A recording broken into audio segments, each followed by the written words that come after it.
Está começando agora o Crosscast, o podcast da Cruz. A teologia da cruz ao alcance de todos. A apresentação, Pastor Carlos Elias de Souza Santos. Produção, Ministério de Comunicação da Primeira Igreja Batista de Campo Grande, Rio de Janeiro.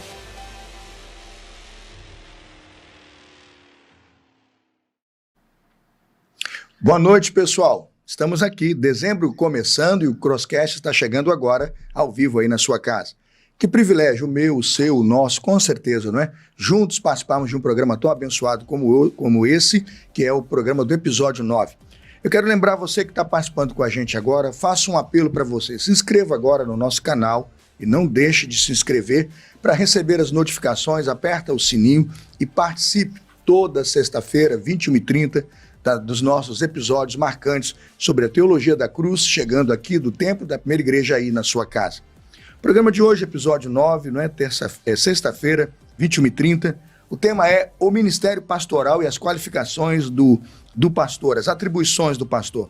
E nós estamos trazendo dois convidados que vão trabalhar conosco a máxima do privilégio de reconhecer e entender o que significa o ministério pastoral. O ministério pastoral com qualificações e atribuições que a Bíblia coloca, que são, na nossa percepção, as qualificações mínimas, exigências mínimas para ser um pastor e que devem ser observadas pela igreja e que muitas vezes, em algumas igrejas, não estão sendo observadas, e fica aqui já, no início do programa, um alerta para nós. Mas, ao mesmo tempo, também, talvez é o excesso de cobranças sobre o pastor, que não tem a necessidade de ter tantas outras e quantas são as formações, mas que muitas vezes são cobrados como se assim fosse necessário ou fosse, então, essa é uma exigência para o cumprimento da missão pastoral. Com todas as perguntas que são pertinentes ao tema, nós vamos trabalhar Ministério Pastoral, qualificações e atribuições do pastor, com dois convidados muito especiais. O primeiro deles vai me servir aqui como apoio na entrevista, nas perguntas, é nosso pastor auxiliar aqui da Primeira Igreja Batista de Campo Grande, ministro de Evangelismo e Missões, pastor Felipe Tavares. Ele trabalha comigo já faz 2 anos que está na nossa equipe. Ele tem especialização em gestão de pessoas, é também teólogo, né? Bacharel formado em teologia, e tem sido um privilégio. Vou pedir ao pastor Felipe que dê o seu boa noite e fale um pouquinho da sua alegria de participar pela primeira vez no 9º episódio do nosso Crosscast. Amém. Boa noite, pastor Carlos Elias, pastor Judy Clay, você que está nos acompanhando de casa. Que honra e que alegria estarmos nesse 9º episódio, nesta noite aqui, com um tema tão relevante, tão necessário. Queria já dar o parabéns aqui ao pastor Carlos, toda a equipe do Crosscast, que realmente é algo que veio para ficar, que veio aqui de tecnologia para ser abençoado. Para mim é uma honra, nesse início de mês de dezembro, do mês de aniversário, 120 anos da PIB de Campo Grande. Muito obrigado pelo convite, pastor. Eu espero tê-lo hoje muitas vezes, pastor. Vai ser uma honra trabalhar com você, como tem sido. Amém. No Ministério da Igreja Local. Segundo convidado, especialíssimo também, pessoa que dedicou hoje, não é? Separou esse tempo de qualidade para nós, para você que está em casa. Ele que, na minha perspectiva, eu tenho muito carinho, muita admiração pelo pastor, pelo ministério dele, é o pastor Judy Clay Silva Santos, né? Conhecido como pastor Judy Clay Santos. Ele é pastor titular da Igreja Batista do Jardim Botânico, aqui mesmo no Rio de Janeiro. Ele é graduado pelo Seminário Teológico Batista do Sul do Brasil. O Sul do Brasil aqui está em alta, pastor. Nossos grandes convidados são do Sul do Brasil, né? Saudações, pastor Lucas, pastor Fernando Brandão, né? E também ele tem seu mestrado em divindade, não é? Pelo Centro de Estudos Dr. Andrew Jumper, da Universidade Presbiteriana Mackenzie, em São Paulo. É professor, leciona no Seminário Martin Bucer, seminário referência de boa e saudável teologia, e também fundador e diretor da Pronobis Editora, que está nos apoiando no programa de hoje. Com essa ficha imensa, né? Pessoa maravilhosa, faço saudação ao pastor Judy Clay, que vai dar uma boa noite a você que está de casa participando do Crosscast. Boa noite a todos, especialmente aqui ao pastor Carlos Elias, pastor Felipe Tavares. Torno público aqui minha gratidão de poder participar desse programa, a 9ª edição, né, do Crosscast.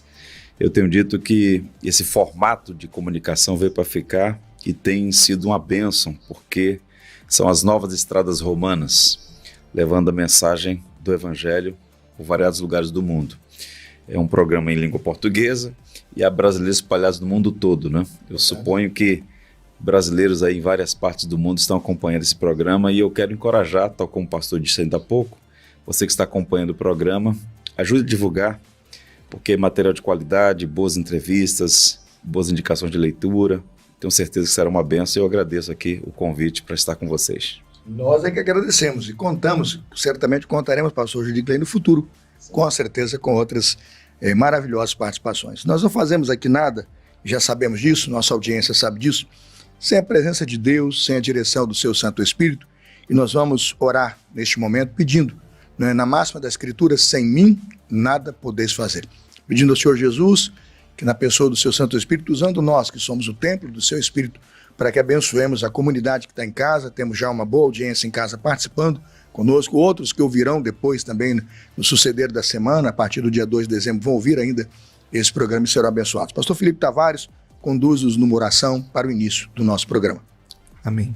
Senhor, nós queremos te agradecer pela oportunidade, grande oportunidade de estarmos aqui nesta mesa de conversa, de debate, sobre um assunto tão relevante, ó Deus, e necessário para este tempo.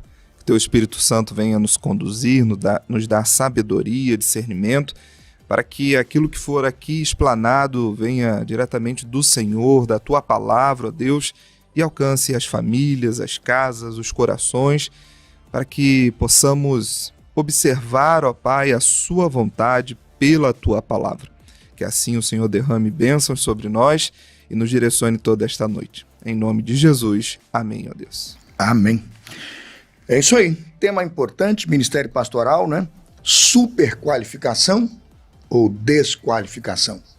Aqueles que estão observando demais e cobrando demais precisam ter cuidado para não exceder e cobrar aquilo que não é necessário ao ministério pastoral. Mas a máxima que me preocupa hoje, pastor Judy Clay e pastor Felipe, é a desqualificação. Gente que não está qualificada à luz das qualidades bíblicas mínimas requeridas e que ainda está se mantendo no púlpito, à frente de rebanho, com certeza envergonhando a igreja e o santo evangelho de Jesus. É com essa preocupação e com esta máxima da pergunta que nossa audiência nos deu e quer saber que começamos nesta noite o primeiro bloco. Crosscast, o podcast da Cruz. Pastor Judy Clay, primeira pergunta para o senhor mesmo, né? E a pergunta que vem aqui para nós é: qual é a realidade, pastor, do ministério pastoral na atual igreja evangélica? Dá para fazer um raio-x aqui rápido da situação do ministério, da realidade do ministério pastoral na igreja evangélica brasileira? Pois bem, eu diria que, em linhas gerais, nós temos um cenário híbrido.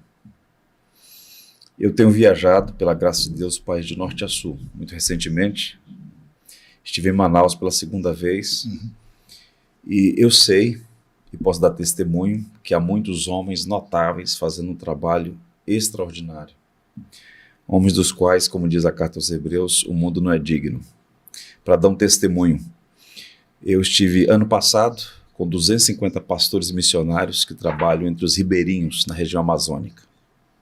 Homens sem visibilidade, homens que ganham um salário ínfimo, que estão nos mais variados lugares da floresta anunciando o evangelho, visitando as pessoas, pregando a mensagem da cruz. E eu fui para abençoá-los, fui fazer um treinamento e saí de lá impactado pelas histórias que eu vi. Então, há gente séria, comprometida com o evangelho, fazendo um trabalho maravilhoso. Pastores, verdadeiramente pastores. Porque o pastorado é fundamentalmente um dom, não é um título. Deus é quem distribui os dons. E nós sabemos que há pessoas nesse Brasil continental fazendo o trabalho. No Nordeste, no Norte, Sudeste, Centro-Oeste, no Sul do país, há homens dedicados à causa do Evangelho. No entanto, embora exista esse perfil de pastor, o cenário geral não é bom. E eu não digo isso com alegria, Deus é testemunha, eu digo isso com tristeza. O cenário geral não é bom. Os tempos são sombrios. E o irmão usou uma expressão aí que talvez melhor defina. É um cenário de desqualificação. Nós temos falsos mestres, nós temos homens que, pela conduta, pelo ensino, levantam sobre si suspeição da autenticidade da fé, da motivação pelo qual estão envolvidos nessa seara.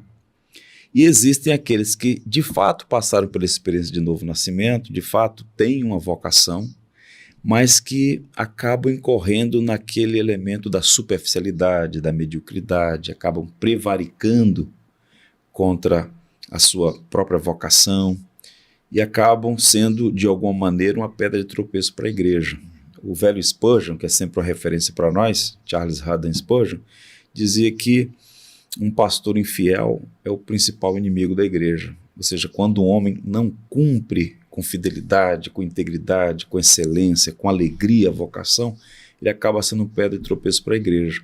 Então, em linhas gerais, nós vivemos um tempo de aridez entre os evangélicos brasileiros e nós precisamos pensar nesse tema com mais profundidade e pedir ao Senhor, que é o Senhor da Seara, para que envie obreiros qualificados, porque nós temos aí um grande oceano com palmo de profundidade. A gente precisa assistir a igreja e isso passa necessariamente pelo ministério pastoral que foi dado por Deus para edificação da igreja local.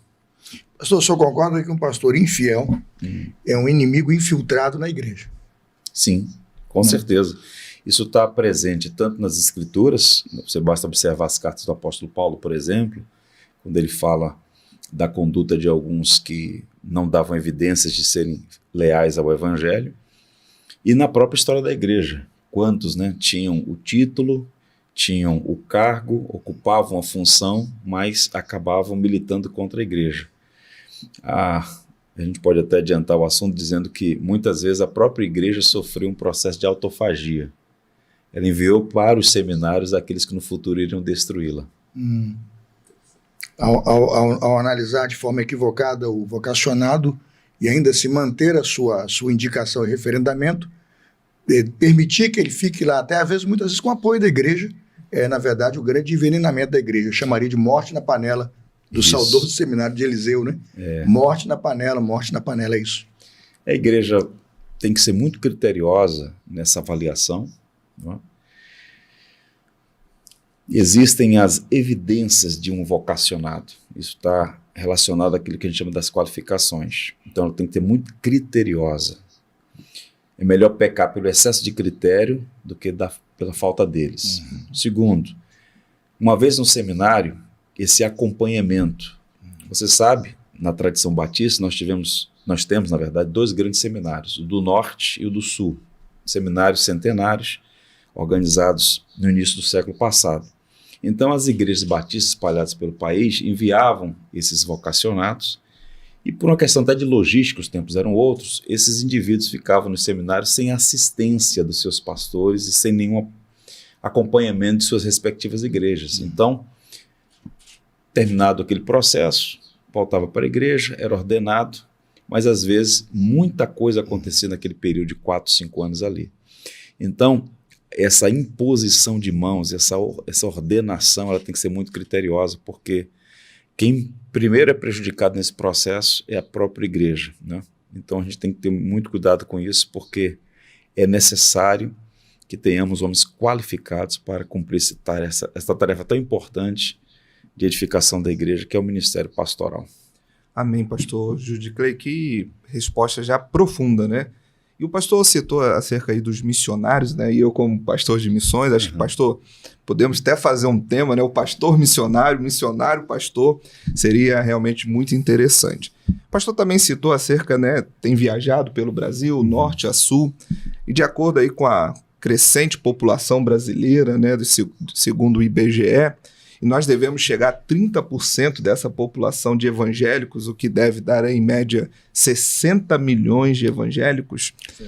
E não tem se refletido muito isso num verdadeiro evangelho, né? O número cresce, as igrejas estão por aí afora, principalmente nos grandes centros. Como pastor, então, já que uma igreja está produzindo tantas pessoas, mas talvez não tão qualificadas, quais seriam essa observação que o pastor, né, comentou aqui, da igreja observar, essas qualificações desse vocacionado para o pastoreio? Quais seriam as suas qualificações? As qualificações também do pastor. Do pastor. Eu quero apresentar aqui uma tríade bem fundamentada na Escritura e na tradição cristã. Mas antes disso, permita eu compartilhar com os irmãos uma coisa que eu acredito ser importante quando a gente fala desses números relacionados à realidade religiosa do Brasil. Alguns anos atrás, o Paul Washer, ele fez um comentário que eu acho pertinente e cabe também para a realidade brasileira. Ele disse assim: nós temos de parar de chamar de igreja o que não é igreja. Então o Brasil é, por natureza, até pela sua formação, né, pelo seu ethos, um país crédulo. Nós temos aqui várias organizações religiosas com nome de igreja, com estereótipo de igreja, mas que não é igreja. Então eu entendo que, embora os números reais, né, os dados oficiais, melhor dizendo, apontem para o número expressivo de talvez 50, 60 milhões de evangélicos, pela conduta, pela maneira de viver, pelas evidências, há muita suspeição sobre a autenticidade de se essas pessoas de fato conheceram a mensagem da cruz, que é o tema aqui proposto como referência do programa. Então essa é a primeira observação. Eu acho que, na verdade, há muitas pessoas familiarizadas com a linguagem cristã, mas que ainda não conhecem a mensagem cristã. Passou por aqui um missionário chamado Henry Martin. Ele foi um notável, ele era um filólogo muito competente da Universidade de Cambridge, ele se apresentou para a obra missionária, tinha essa vocação, ele ia para a Pérsia, onde hoje fica o Irã. E o navio dele aportou aqui no Brasil por um período de 15 dias, à época ali em Salvador, a gente está falando de final do século XVIII, XIX, e por 15 dias ele ficou na capital, e ele anotou algumas impressões sobre o Brasil, e uma das coisas que ele escreveu há mais de 250 anos é muito interessante, porque ele disse assim, olhando a realidade da capital, Salvador, Bahia, ele disse assim: há no Brasil muitas cruzes, mas os brasileiros não conhecem a mensagem da cruz. Ainda hoje, boa parte dos evangélicos não conhece a mensagem da cruz. Então esse é um ponto que a gente se destacar. Uma coisa é a profissão de fé, outra coisa é o teste da fé. Então, faça essa observação. Em relação às qualificações, no Novo Testamento a gente pode estabelecer uma tríade. A primeira delas é que o indivíduo tem que ser salvo. Parece chover no molhado, né? Primeira qualificação para um pastor é ser salvo. O concílio pastoral é a primeira pergunta. Inclusive, na verdade, não exatamente, avança se não for por essa pergunta. Vocação chamada, né? Muita gente fica, pastor, impressionado. Por que tem uma pergunta de conversão no exame pastoral se tantas etapas foram vencidas? Eu sou plenamente a favor. É preciso, diante do presbitério da igreja, da liderança, dos pastores, como seja lá o concílio da igreja onde está se realizando o chamado exame pastoral, né, que se pergunte sobre o testemunho, né, evidente do dia em que aquele indivíduo se converteu e como ele conta a história do seu novo nascimento. Mas vamos avançar, porque era só um parênteses aqui. Então, eu estou falando isso porque sou estranho, né? Tente imaginar, falar de uma qualificação, a primeira qualificação, ser salvo, não pressupõe, as pessoas via de regra, que o pastor já é um homem salvo, o candidato. Mas nem sempre é assim. Spurgeon, quando organizou o colégio de pastores lá em Londres, ele dava aula magna. Inclusive esse material depois foi editado e existe 3 livros muito bons chamados Lições aos Meus Alunos. Um clássico de homilética, de pregação, de teologia pastoral.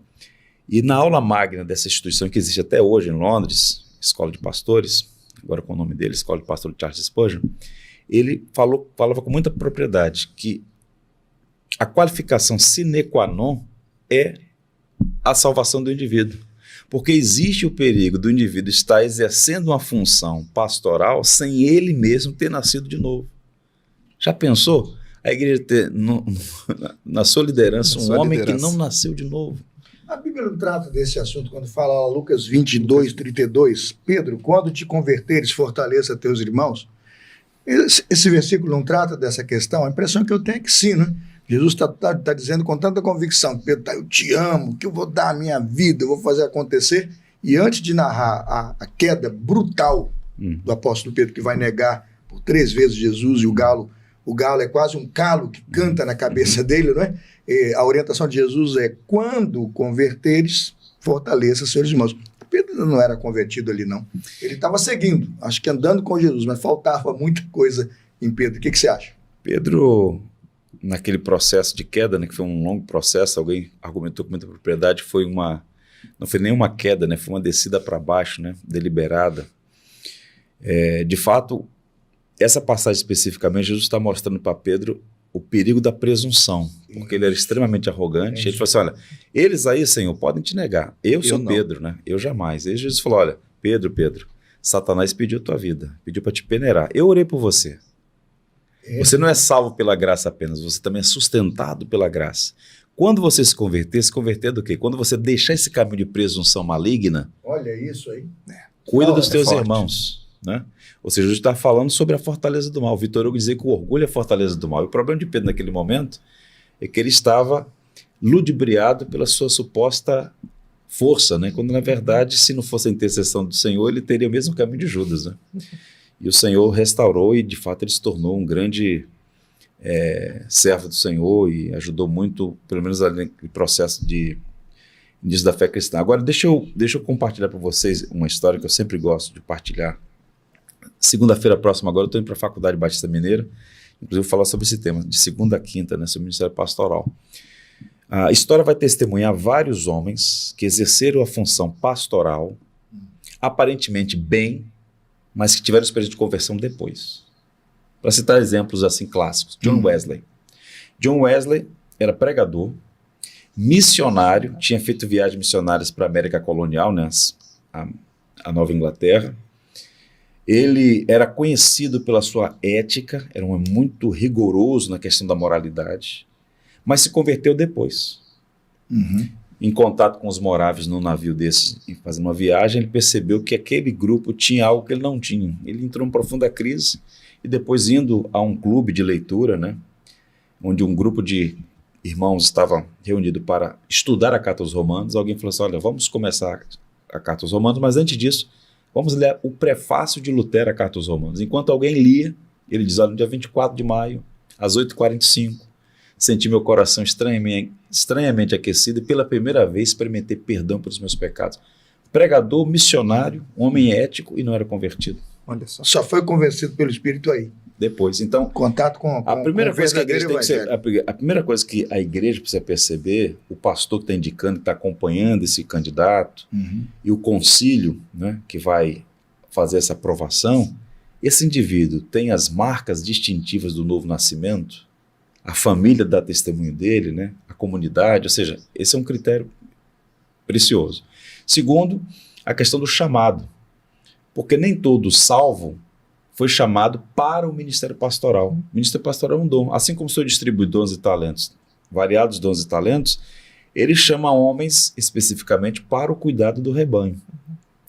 E essa vocação específica para o ministério pastoral, ela começa com um elemento subjetivo. A gente chama assim, Deus falou comigo. Se Deus falou com você, ninguém tem como avaliar isso. Essa é a questão entre você e Deus. Começa com esse elemento subjetivo. Se alguém aspira o episcopado, excelente obra almeja, mas não para aí, tem que vir acompanhado das evidências disso. E aí a gente tem aquelas qualificações objetivas. Paulo vai falar qualidades morais, né? Um homem que desfruta do respeito da comunidade, um homem de uma só palavra, ele vai falar sobre irrepreensível. Essas qualificações todas na primeira carta de 1 Timóteo, né? Carta 3. De Paulo a Tito, né? Então, aquelas qualificações morais, fala sobre a questão familiar, marido de uma só mulher, que governe bem a sua própria casa. Que é um assunto que está muito, uma interpretação muito dúbia por aí, não é? Marido de uma só mulher, às vezes a gente vê uma opção, duas opções, três opções, quatro opções, que chegam a confundir a igreja. Né? Na nossa igreja, nós temos trabalhado uma exegese desse texto para fixar uma saudável interpretação. Caso contrário, né, o texto parece não comunicar nada, porque ficamos absolutamente perdidos, né? E das outras qualificações? Então tem qualificações, tem as habilidades, né? Tem as qualificações morais, as qualificações familiares, e tem uma que é muito importante, que é a questão da aptidão para o ensino, que aí entra na qualificação do preparo. O mestre. Apto para ensinar. Sim. Isso aqui para mim é muito caro, porque se um pastor não gosta de ler, está sob suspeição se ele é pastor. Porque não existe pastor de um lado, mestre do outro. É pastor barra mestre. O trabalho do pastor com a escritura é pregar o evangelho. A expressão é uma só, pastores mestres. Exato. Essa é a expressão. Para ensinar tem que saber, não é? Evidentemente o pastor não sabe tudo, ele é um constante estudante. Paulo, nas vésperas do seu martírio, traga os livros, especialmente os pergaminhos. Por Tava favor, sempre João Marcos, estudando, traga lendo. João Marcos, traga os livros. Então o pastor tem que ter preparo. Então essas qualificações, ele tem que ser salvo, ele tem que ser chamado, tem que ser preparado. E o que a gente tem visto por aí, pastores sobre os quais pesa uma suspeição sobre a autenticidade da fé, pastores que não dão evidência de terem sido chamados porque não têm as qualificações, e pastores despreparados. É uma coisa assim, chega a ser vergonhosa. O indivíduo lê o texto bíblico sem nenhum cuidado, atropela as passagens bíblicas, né? Aquela pregação de 3 pontos, né? Lê o texto, foge do texto e nunca mais volta para o texto. E a igreja vai vivendo aquela sopa rala domingo após domingo, o resultado está aí. Uma igreja combalida porque... Característica evidente do você pastor, tem ali- didáticos, né? Palavra do grega. Tem que ser didático. Ele tem que se expressar e as pessoas têm que, no mínimo, entender que é um caminho lógico, ordenado, com boa hermenêutica, com excelente exegese e mais, com aplicabilidade. Porque se não aplicar também o evangelho às pessoas que nos estão ouvindo, o ensino fica absolutamente prejudicado, né? Com certeza. A pregação... Pode ser uma aula de história, mas não é prático, não consegue ser inteligível ao ouvinte. Pregação não é discurso. A pregação bíblica, a pregação que a gente chama de expositiva, ela é literalmente uma ponte entre o mundo bíblico e o mundo contemporâneo. Você ensina as pessoas o que aquele texto significou aos ouvintes primeros, a primeira audiência, e ao mesmo tempo o que significa para a audiência hoje. Isso significa aplicação. O problema é que geralmente as pessoas desconectam, né? Você tem 2 erros. O primeiro é o pastor que faz apenas a exegese do texto, explica tudo.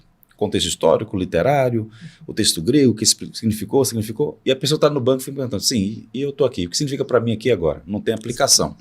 Outros não fazem a exegese, vão direto para a aplicação e cometem a heresia da aplicação. Forçam o texto a dizer o que o texto não se propõe. Então o caminho é observar, interpretar e aplicar. Essa pregação indutiva é o caminho testado e aprovado pelo tempo.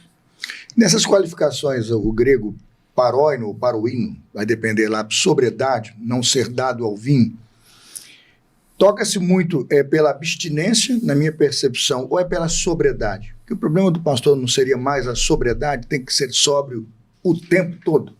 Ele está falando de um homem sensato, de um homem centrado, de um homem equilibrado, né?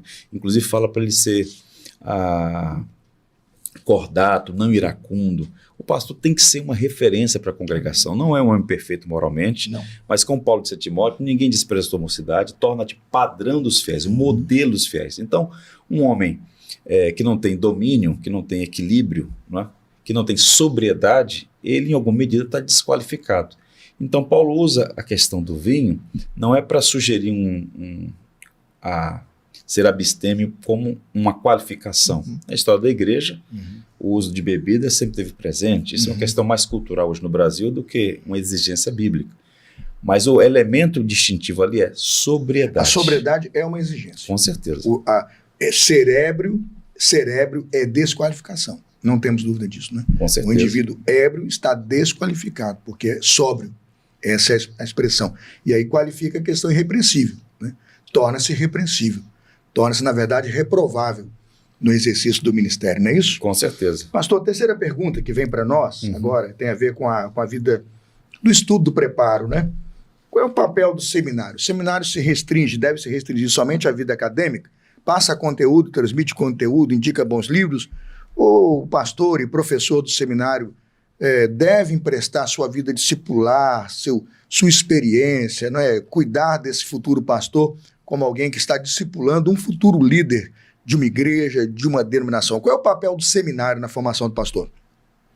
Bem, essa é uma pergunta também muito importante. Eu acho que os seminários confessionais, isto é, os seminários vinculados às igrejas, eles têm uma função distinta das faculdades de teologia.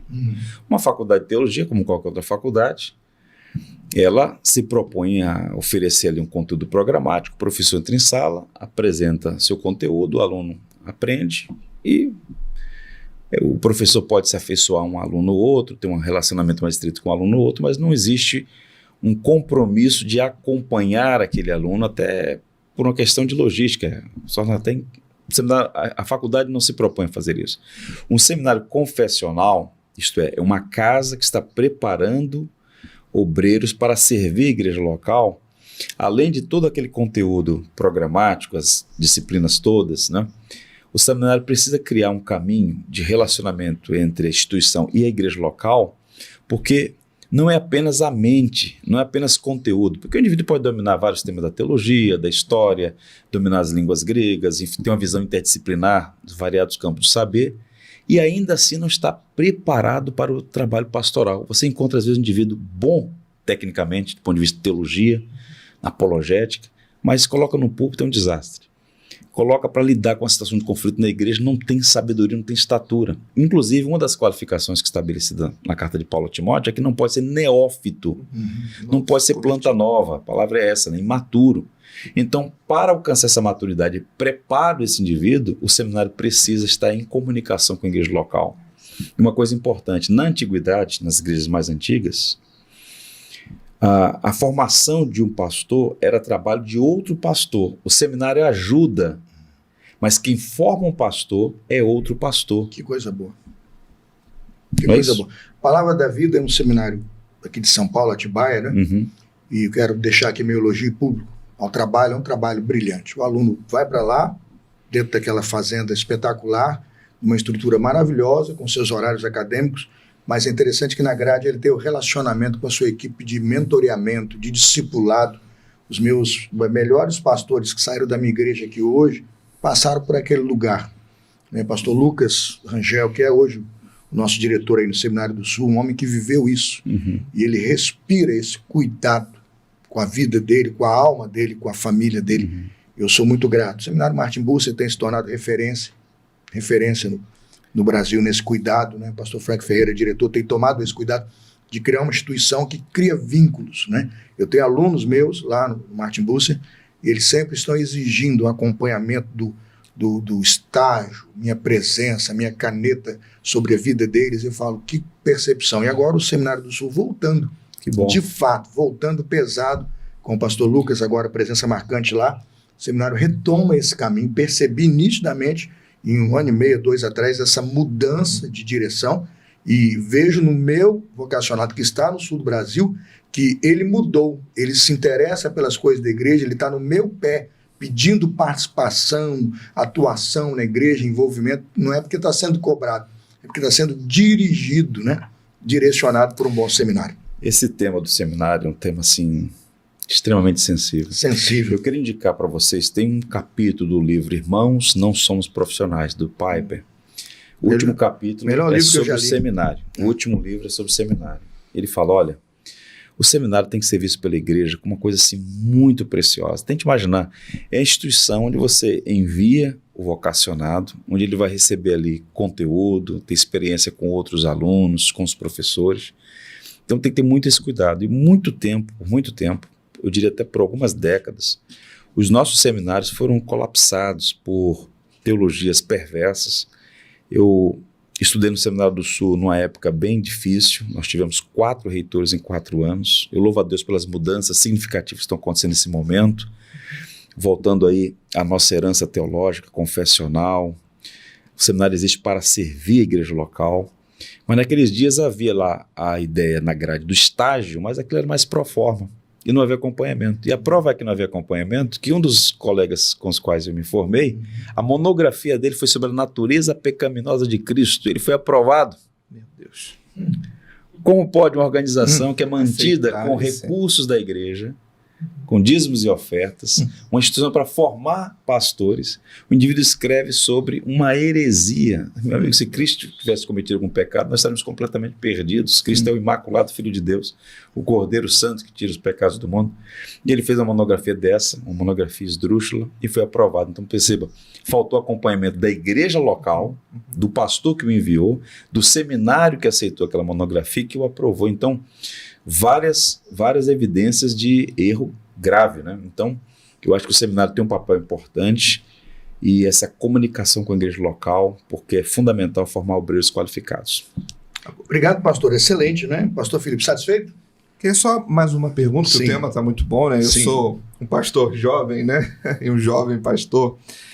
Acerca do seminário ainda, né? Eu fiz o seminário, eu não tive o privilégio de estar na PIB de Campo Grande, né? Aqui temos pastores que acompanham, desenvolvem o vocacionado. Na época, fiz o seminário e a igreja não deu esse acompanhamento. E aí a minha pergunta agora é o contrário, né? O seminário oferece todo esse acompanhamento, cobra da igreja local, esse envolvimento, e a igreja local não se envolve. O que o seminário pode fazer, pastor? Criar só mais uma disciplina, um estágio supervisionado pelo próprio seminário, alguma coisa que o seminário possa ajudar esse vocacionado que não tem esse apoio da sua igreja local? Se a igreja envia alguém para o seminário, não está disposta a acompanhá-la, ela tem que reavaliar as motivações, né? Porque envia por que motivo? Né? Ela está criando um problema para si e para outras igrejas indiretamente. Isso é um problema. Olha, estender as mãos, impor as mãos sobre alguém, ordená-la pastor, é algo extremamente sério. Seríssimo. Porque você não tem gerência, você tem gerência em tese sobre aquele indivíduo num momento circunstancial, mas ele daqui a pouco vai para outro estado, para outra cidade, para outro país, e o que ele vai fazer? Quem é essa pessoa? Então, um ponto. Então eu diria o seguinte, se a igreja eventualmente não se dispõe a fazer esse trabalho que é fundamental, eu acho que o seminário precisa criar mecanismos para fazer esse acompanhamento, né? No caso, já existem hoje, né, esses núcleos de mentoria, como a própria Palavra da Vida, os professores têm, no caso, uma equipe pastoral dentro do seminário para fazer esse acompanhamento, ter núcleos para estudar alguns livros específicos, e eu faço aqui fazendo justiça ao Seminário do Sul naqueles dias bem difíceis, o Senhor sempre preserva um remanescente fiel. Eu lembro que naqueles dias difíceis havia o pastor Manuel Xavier, saudoso Xavier lá da Memorial do Tijuca, e na época no Brasil, início dos anos 2000, os livros do Eudine Pires estavam chegando, né? A Sombra da Planta Imprevisível, Pastor que Deus Usa, Pastor Desnecessário, Transpondo Muralhas. Nós fizemos um grupo de estudos sobre esse livro, Transpondo Muralhas, que é um recorte biográfico da vida de Davi. Foi um tempo muito bom. Um grupo pequeno de 7 seminaristas, com um pastor já experimentado, e a gente pensando sobre o ministério pastoral, sobre a vida do pastor, ele compartilhando suas experiências. Então, eu acho que é um recurso para minimizar uma deficiência da igreja local, e de alguma maneira potencializa esse preparo do pastor em formação. Ok. Que bacana. Aqui na igreja temos o pastor Lucas lançando o projeto Tito. O projeto Tito acompanha vocacionados. Eu louvo a Deus pela vida do pastor Lucas, pela presença dele nessa comunidade. É um diferencial, porque não só coordena o seminário, mas na igreja ele atende, procura se dispor ao vocacionado. Pessoal, não sei você, eu aqui estou vibrando, né, com o que a gente ouviu. Temos uma aula pastoral, eu estou fora das salas de aula há algum tempo aí, no sentido de estudar, eu fico lecionando, ouvindo o aluno, mas agora eu tomei uma aula aqui do mestre, né, pastor Judy Clay, e fiquei muito feliz por ver tanta coisa boa, tanta coisa que estava na minha mente aqui ofuscada e foi sendo iluminada. Eu espero que você tenha gostado, a gente vai para o intervalo, vou tomar uma água, vou hidratar a garganta, e depois do intervalo a gente volta para o segundo bloco. Intervalo, pessoal, a gente volta já. O Crosscast volta já. Fique ligado.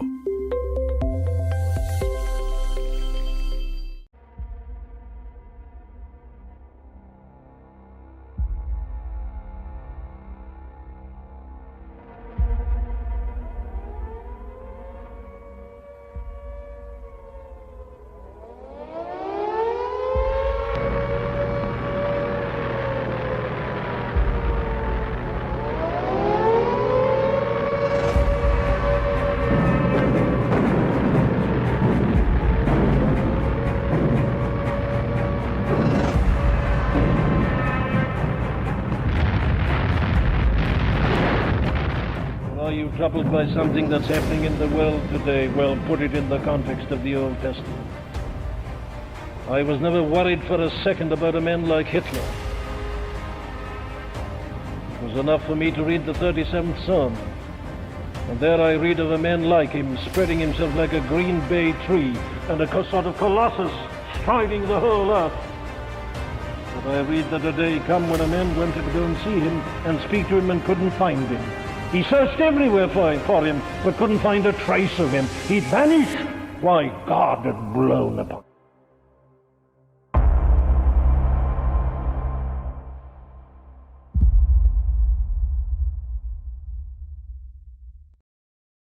Estamos de volta com o Crosscast. A apresentação, Pastor Carlos Elias.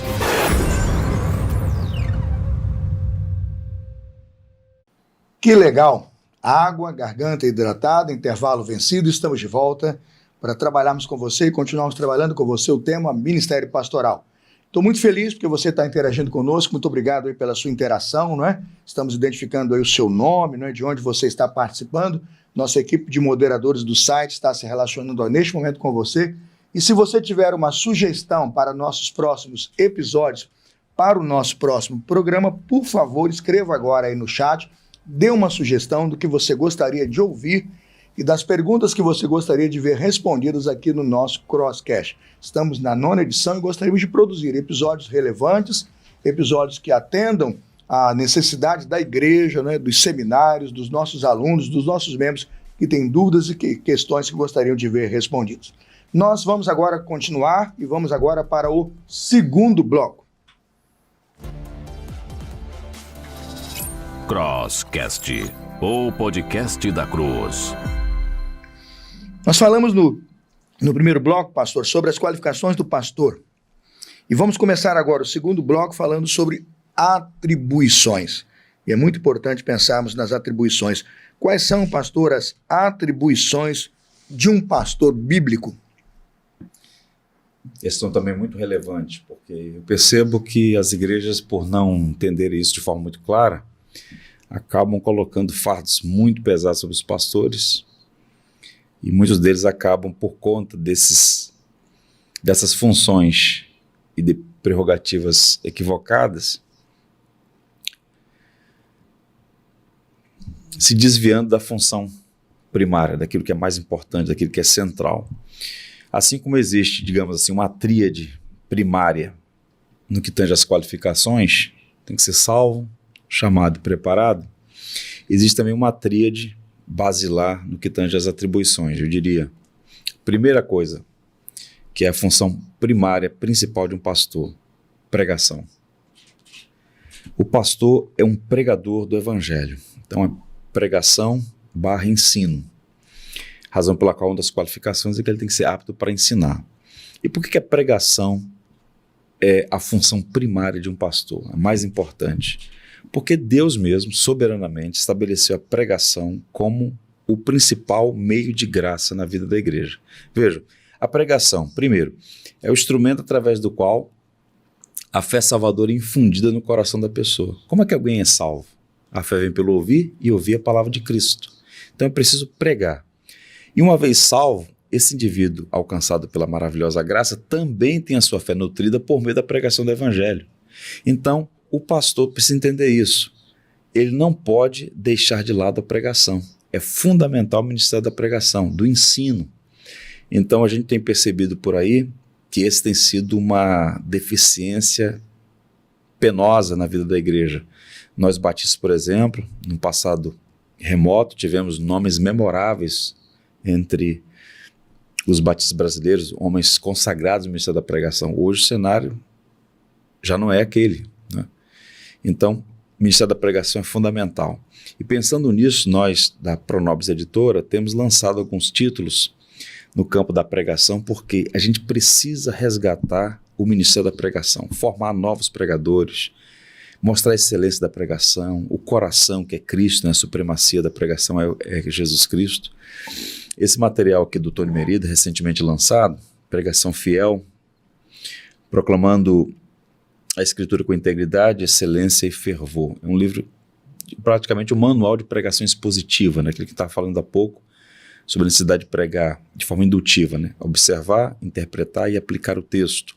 Recentemente nós lançamos outro texto do Zach Eswine, Pregação na Pós-Modernidade, esteve conosco aqui em Campinas numa conferência agora em agosto desse ano. Lançamos mais dois, um sobre pregação doutrinária e um livro do Andrew Fuller, Cartas de um Pregador, e temos mais uns 6 livros para serem lançados. Um é muito interessante, do Jason Allen, chamado Catecismo do Pregador. 52 perguntas que todo pregador deve fazer antes de subir ao púlpito. É uma didática extraordinária sobre a dinâmica da pregação, né? Então a gente precisa investir bastante nisso, porque, volto a dizer, a pregação é o principal ofício de um pastor. Há 2 outras que eu posso compartilhar com os irmãos, mas eu queria deter nessa aqui, que é realmente a pregação fiel do Evangelho. Que coisa boa. Muito importante, né, o que o pastor Judicley está passando aqui para a gente, acerca das atribuições do pastor, né, pastor Carlos? Porque às vezes a gente pode ficar meio confuso com isso, né, o próprio pastor, com tanta demanda, com tantas situações, né, no dia a dia. E outra pergunta também importante, pastor Judicley, é acerca das tentações no ministério pastoral. Há essa possibilidade, que tem gente que acha que o pastor está no nível superior, né? Há uma possibilidade, né, do pastor sofrer também com essa questão das tentações? Com certeza, existem muitas no caminho. Eu posso elencar aqui algumas delas. E uma das tentações imediatas do pastor é prevaricar, é negligenciar a sua própria vocação. Vocês lembram, por exemplo, que eu até comentei esse texto aqui, na ocasião que preguei na primeira igreja batista de Campo Grande, muito recentemente, na ocasião que foi instituído o diaconato. Qual era o cenário? Ali é bem sintomático. Houve uma necessidade na igreja local, houve um conflito entre as viúvas helenistas, né, aquelas viúvas de tradição grega, e as viúvas de Jerusalém, hebraicas. Pois bem, e aí levaram para os apóstolos. Olha, está tendo um problema aqui na distribuição diária dos alimentos. O que os apóstolos perceberam? Alto lá. Nós temos que perseverar na palavra. Elejam entre vocês 7 homens qualificados. Homens de boa reputação, cheios do Espírito Santo, de sabedoria. Eles vão cuidar das mesas. Quanto a nós, perseveraremos no quê? Na palavra e na oração. Eles estavam sendo tentados a serem desviados da missão. Palavra e oração. Desvio claro da função. Da função. Então, qual é a função do pastor? Pregar. Segunda função, orar. A vida de oração do pastor. Agora, numa cultura como a nossa, latino-americana, de serviço braçal, a pessoa chega na igreja, procura a secretária da igreja, alguém. Cadê o pastor? Não, o pastor está orando, não está fazendo nada. Misericórdia. Oração não é trabalho. Misericórdia. As pessoas não veem a oração como um trabalho, mas a função do pastor é ter uma vida de oração. E muitos fracassos começam por essa negligência. Essa é uma tentação, o desvio da sua vocação. Palavra, oração e orientação. Então essa é a tríade. Relembrando aqui a questão anterior das atribuições.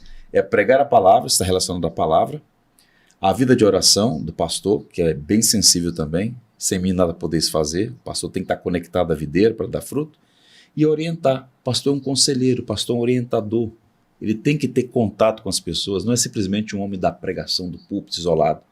Tanto é que uma das qualificações qual é? Hospitaleiro. O pastor tem que gostar de gente, tem que receber pessoas, estar nas casas. Paulo falou que ensinava publicamente e de casa em casa. Então, pastor Felipe, uma das primeiras tentações do pastor é desviar-se da sua vocação. E aí as igrejas contribuem para isso. O pastor tem que exercer múltiplas funções, quando na verdade a tríade basilar é pregação, oração e orientação. Uma coisa que eu tenho visto muitos pastores caem no ministério, há 3 clássicos que eu aprendi com a irmã Carmelita, já falecida, diaconisa aqui da igreja. Ela dizia que tem 3 Bs. O pastor vai se lembrar, eu ouvia muito isso, mas ela qualificou muito bem. Irmã Carmelita, saudosa diaconisa aqui da igreja. O pastor tem que ter cuidado com 3 Bs. Eu estava no meu concílio, no meu exame aqui na igreja, no piso de baixo.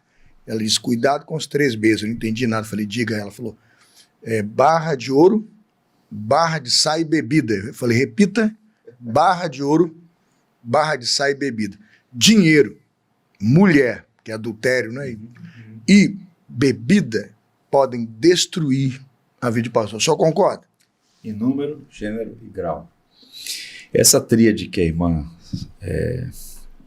lembrou, irmão, do seu concílio, é a chamada tríade que persegue todos, né? Sexo, dinheiro e poder. Exatamente o que ela Então, tratou. assim, a questão da bebida está relacionada à questão do poder e acaba sendo um perigo. Então, qual o ponto?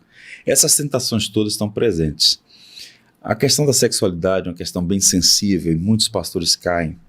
Porque percebam, nós temos 2 problemas, dentro e fora. Fora nós temos uma sociedade sexólatra. A gente vive uma ressurgência da cultura greco-romana. No mundo greco-romano não havia balizas morais. Podia um homem com outro homem, uma mulher contra mulher, com múltiplos casais, com animais, com mortos. Não havia critério para a vida sexual. Não. E a gente está vivendo isso novamente agora. Então o indivíduo entra na internet, a sensualidade está presente. O camarada vai na rua, no país tropical como o nosso, as mulheres andam praticamente seminuas. Então a gente vive uma sociedade sensualizada. Então a vida, a pureza sexual é uma questão muito sensível. Inclusive Paulo fala sobre isso para Timóteo, né, que ele deve ser um exemplo na pureza. Então o pastor tem que tomar muito cuidado. E nós temos algumas referências na história que são para nós ícones. O Billy Graham, por exemplo, foi um pastor que exerceu seu ministério por um longo período de tempo e não tropeçou nessa área, graças a Deus. Ele dizia, o critério dele é a mais velha tratava como mãe e a mais nova como irmã. Sempre muito criterioso no trato com o sexo oposto. Então o pastor tem que tomar muito cuidado. Muitos caem porque acabam cedendo essas paixões do coração, que é o problema interno, né? O coração do homem é enganoso, e desesperadamente corrupto. Então, a sexualidade é uma questão.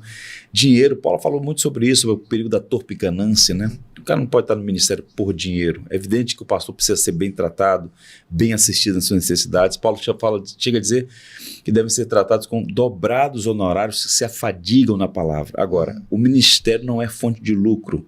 Ele não pode usar a igreja como trampolim de ascensão social, e há muitos pastores, ou pelo menos falsos pastores, usando a igreja para enriquecer a si mesmos. Isso acaba sendo motivo de muitos escândalos. A gente tem visto no Brasil isso de vários lugares.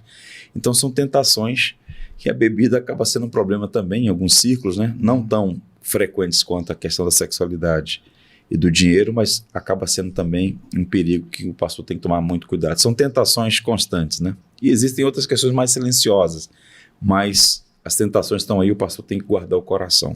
Fala-se muito em resistir ao diabo, mas a premissa é sujeitai-vos, pois, a Deus. Né? Sujeitai-vos, pois, a Deus, resistir, e ele fugirá de vós. Pastor, terceira e última pergunta do bloco 2. Mudanças tão velozes, rápidas, inteligência artificial, chat GPT, relacionamentos artificiais, né? O mundo contemporâneo todo desordenado, relativismo, poucos absolutos. Quais são os desafios pastorais para o mundo de hoje? Nós vivemos um tempo bem difícil, né? Eu li um livro muito recentemente do Rod Dreher, chama-se Opção Beneditina. Esse autor, um jornalista americano, foi até entrevistado pelo Al Mohler, e ele pontuava justamente essas mudanças em curso, mudanças velozes, profundas, e na leitura dele, reversíveis. Elas vieram e estão vindo como um trator. Ele até citou uma autoridade argumentando que nós estamos vivendo um dilúvio revolucionário, indetível. Então o pastor primeiro precisa, antes de qualquer coisa, se fortalecer na graça que é em Cristo Jesus. Ele tem que ter essa âncora bem firme nesse mar revolto que é o próprio Evangelho, né? Então a gente vive numa cultura relativista, do ponto de vista moral, né? As tecnologias são bem-vindas, a gente não está aqui para deter as tecnologias. Veja, por exemplo, a Bíblia de papel é uma tecnologia, não é? Sim. Pastor, você está com um tablet, cadê a Bíblia de papel? Meu irmão, para ser bem raiz mesmo, tinha que trazer para a igreja um pergaminho, né? A Bíblia de papel já é uma tecnologia. Sim. Então, as inovações, os tablets... E altíssima tecnologia. A Bíblia você pode molhar ela. Exato. Negócio. Então, o que acontece? A gente está aqui falando, aqui os telespectadores estão vendo em variados lugares do mundo. Isso é tecnologia. Agora, embutido nisso, vem os perigos também, né? Os variados perigos. Então, como é que o pastor lida com essas questões da pós-modernidade? Veja, a quantidade de divórcios aumentaram significativamente na pandemia quando estava todo mundo trancado. Como foi isso? A questão dos relacionamentos virtuais, sim, que tem sido um laço para muitas pessoas. A pornografia hoje é chamada de a cocaína da internet. Como é que o pastor lida? Não é um problema que ele lidava antigamente, né? O indivíduo tinha que criar meios para ir nesses lugares. Agora está aqui na palma da mão, um clique. A quantidade de cristãos genuínos presos nesse submundo, inclusive líderes cristãos. Então o pastor tem diante de si um grande desafio, e ele precisa, eu diria, fundamentalmente, todos os dias e o dia todo, estar aos pés da cruz de Jesus. O Hudson Taylor, um missionário na China, famoso missionário na China, fez um trabalho fantástico. Ele disse uma coisa que o salvou no seu trabalho lá, tão difícil. Ele disse, o sol nunca levantou na China em 40 anos. Nunca levantou em 40 anos sem me encontrar de joelho diante de Deus. Então, fortalecer-se na palavra e na oração vai ajudar o pastor a enfrentar esses dilemas e, ao mesmo tempo, ele precisa estar em diálogo com a cultura, ele não pode se guetizar, ele precisa estar em diálogo com a cultura e aprendendo com aqueles que estão fazendo o caminho certo, ou seja, ele não pode ser um pastor isolado. Então, conversar com outros pastores, interagir com outras culturas. Todos os grandes pastores que têm feito um bom trabalho hoje no Brasil e no mundo estão antenados com tecnologia. Agora, usando como ferramentas para comunicar o evangelho e tomando os cuidados e os perigos nesse caminho, que existem também. E são muitos, né? Muitos. E são muitos. Só quero agradecer muito, né? O segundo bloco, assim, maravilhoso. Se a gente achou que o primeiro bloco nem ia poder ser superado, eu acho que a gente cresceu muito mais ainda. Amém. No segundo bloco eu fiquei muito esclarecido. Nós vamos agora para um rápido intervalo e a gente volta já para o último bloco. Intervalo, pessoal. O Crosscast volta já. Fique ligado.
Estamos de volta com o Crosscast.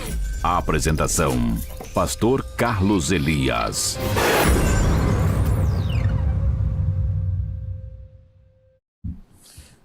Crosscast, estamos de volta, né? Que noite abençoada, 1º de dezembro, noite especialíssima, sexta-feira, e nós estamos aqui na sua casa. Não deixe de colocar aí no nosso canal o seu curtir aí. Se você gostou da programação, está sendo abençoado, coloca o curtir, dá um like na programação. Outra coisa, siga o nosso canal no YouTube, Crosscast Oficial. E não deixa de seguir o nosso canal nas redes sociais, tá bom? Lá no Instagram, também Crosscast Oficial. Não deixe de curtir e de incentivar esse programa para que a gente possa continuar abençoando você e sua casa.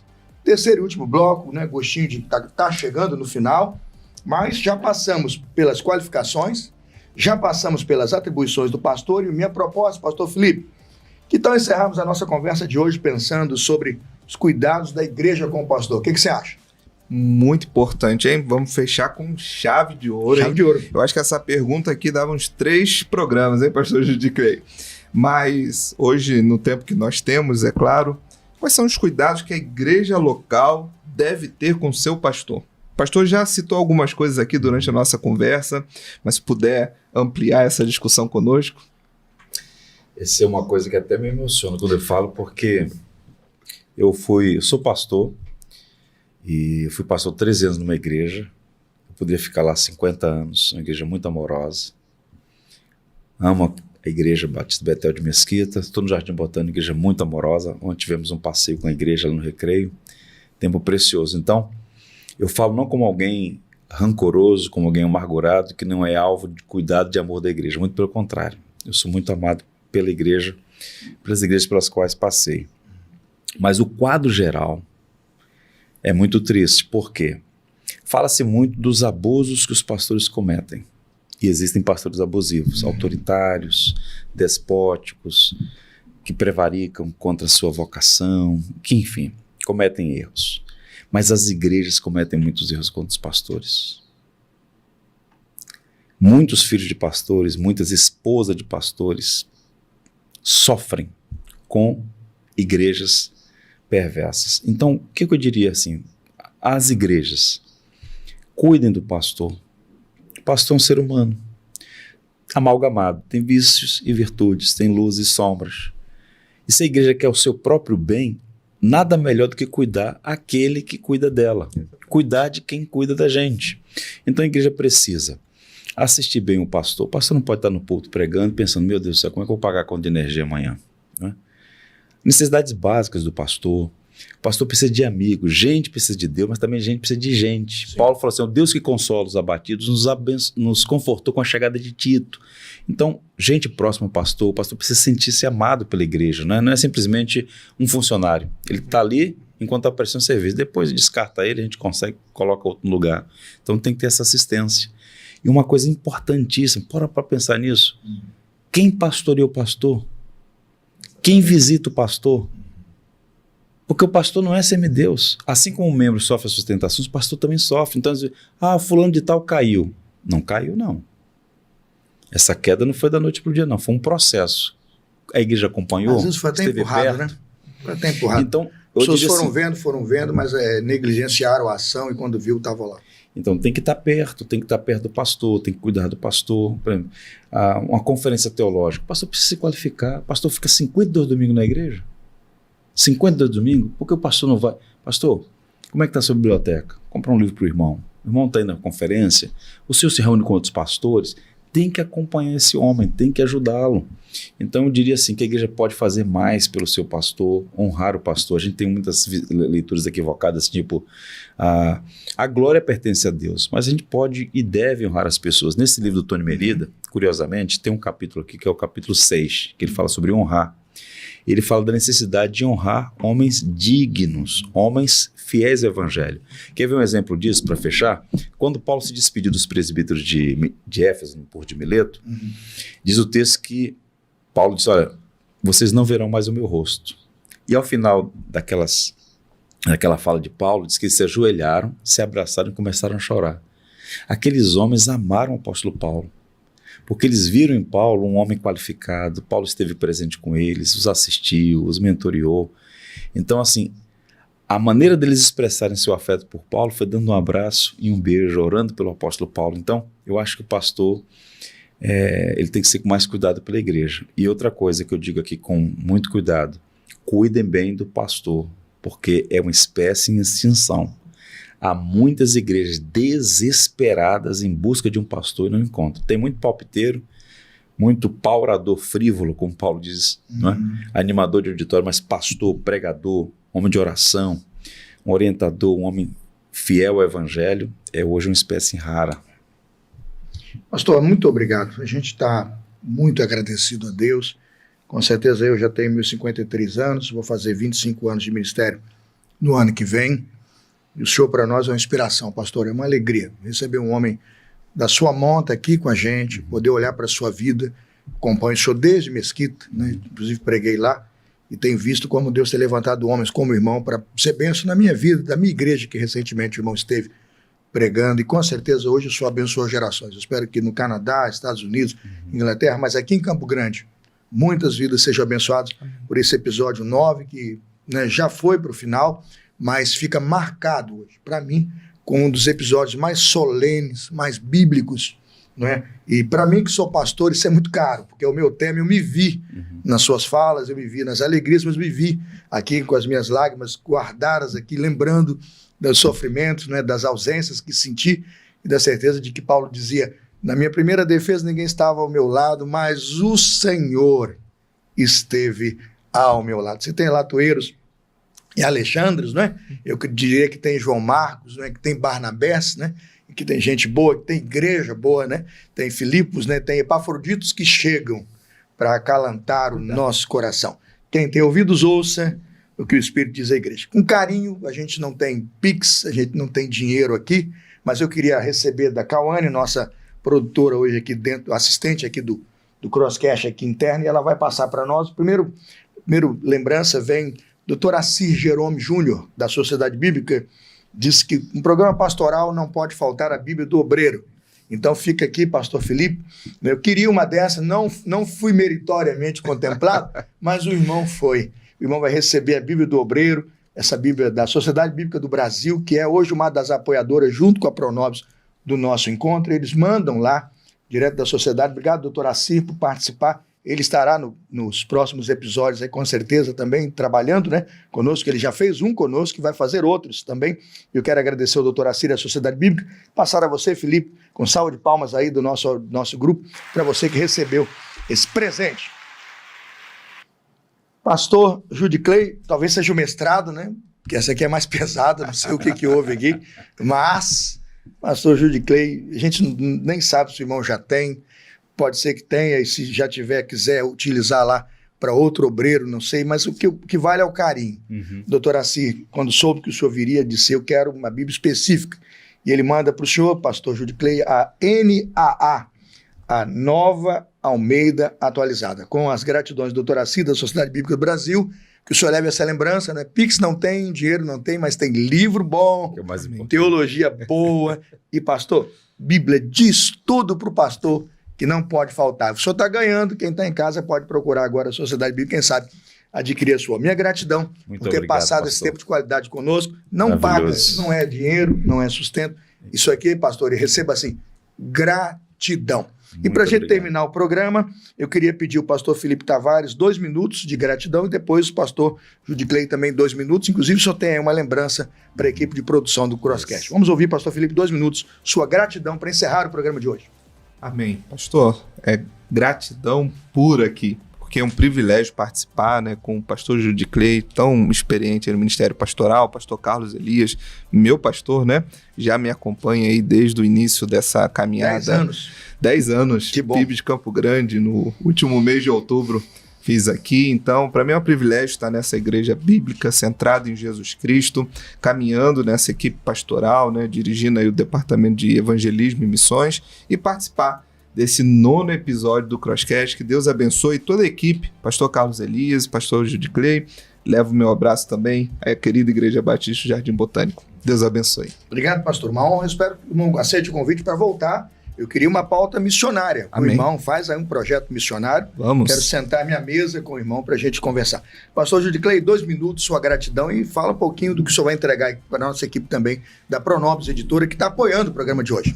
Maravilha. Eu queria agradecer mais uma vez, privilégio estar com vocês. Como foi dito, pela graça de Deus, nós organizamos e estamos liderando o projeto Pronobis Editora. Estamos com 50 títulos publicados, há muita coisa boa a caminho. Eu trouxe de presente para os irmãos esse livro do Tony Merida, sobre pregação fiel. É um recurso para pregação expositiva, passa aqui às mãos do pastor Carlos Elias. E esse outro livro, Ame a Sua Igreja, 8 verdades sobre a igreja local. Um livro também precioso, já vendemos 3.000 cópias. É uma introdução à eclesiologia, um livraço. Está aqui o irmão também com um presente. E de igual modo, para o pastor Felipe Tavares, um exemplar do Pregação Fiel, está aqui. E como ele é um pastor focado aí na obra missionária, Coração Missionário, né, do Renan Dias, sobre a vida de Jonathan Edwards, que foi um grande teólogo, talvez o maior teólogo das Américas, e foi missionário entre os índios americanos, um notável evangelista que passa às mãos do irmão. Eu queria ainda indicar esse material para vocês. Por favor, recomendo aí a Pronobis, www.pronobiseditora.com.br. Esse livro, Teologia Pastoral, o que o pastor é e deve fazer, escrito por 2 pastores, o David Aiken e o Scott Pace, livraço, boa teologia prática para o ministério pastoral. Eu vou enviar 2 exemplares para cá, para os irmãos distribuírem para os próximos participantes aqui do programa. Agradecemos muito. Crosscast. Então, eu agradeço, volto a dizer, o convite e peço a Deus que abençoe esse trabalho, para fim de que mais pessoas sejam edificadas por meio desses programas abençoadores. Amém. Amém. Eu só tenho uma coisa para dizer, Joãozinho vai rolar no tapete, Rodrigo vai rolar no chão, porque o programa tá chegando no final. Eu falo isso, pastor, porque eles não gostam dessa parte informal que eu coloco. Eles falam, isso aí tá fora. Eu digo, eu vou fazer só para vê-los rolar no tapete, né? Eu falo, eu tô ensinando o grupo a conviver com as diferenças, né? E aí fica nosso encerramento aqui. Pessoal, o programa terminando, eu quero falar para você que na próxima sexta-feira, dia 8, né? Dezembro avançando, sexta-feira que vem, dia 8, 21h30, nesse canal cristão, temos o próximo episódio na tela. Você não é o ponto fraco de Deus, tá ligado? Já respondemos o programa, não é? Você não é o ponto fraco de Deus. Vamos combater essa mentira e mais outras tantas mentiras da teologia coaching. Cuidado, não seja enganado, venha seguir e aprender a teologia da cruz. Para o dia 8, 21h30, próximo episódio, convidados: pastor Lucas Rangel, pastor Pedro Veiga, pastor Diogo Carvalho. Venha combater as mentiras da teologia coach. Aguardo você sexta que vem, 21h30. Bye. Letrinha subindo. Obrigado, Cauane. Obrigado, Levi. Obrigado, Claudenir. Obrigado, Rodrigo. Produção, letrinha subindo. Agradecendo a todo mundo. Até o nosso próximo programa. Tchau.